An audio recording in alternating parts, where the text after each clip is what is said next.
Deep learning is a branch of machine learning loosely inspired by how the brain works. Deep learning has been implemented in a number of real-world products across a wide spectrum of area.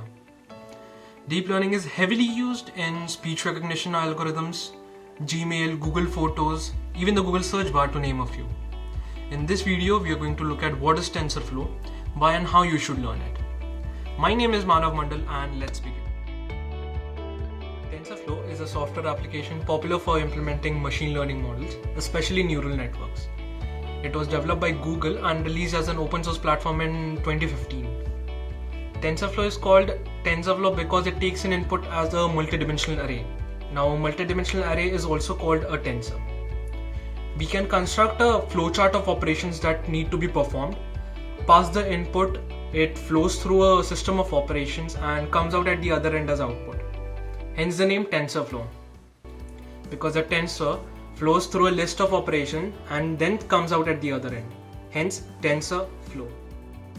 The models are able to actually make it so that the computer can actually see and understand what it is in an image when you're looking at it.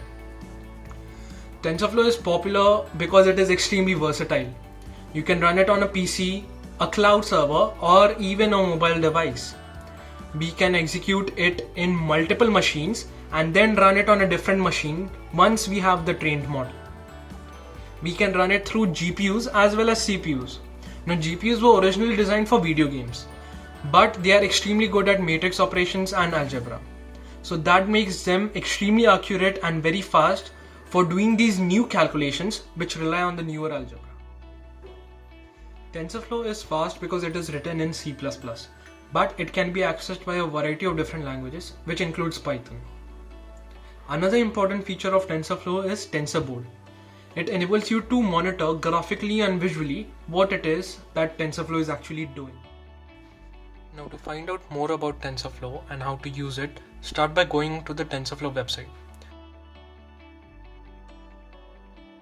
Click on this Get Started link and then click on Tutorials.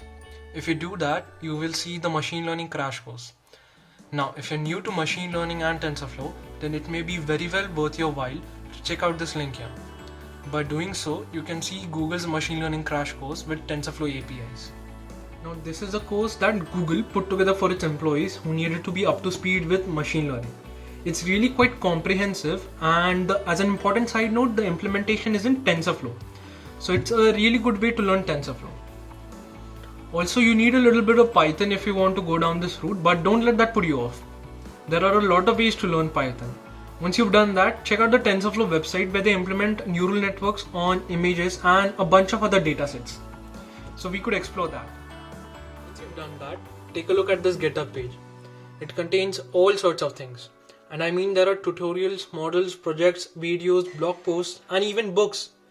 Take a look at some of these tutorials, see which ones work for you. Generally, have a look at all the content on this page and find out what appeals to you. You will learn a lot by doing that.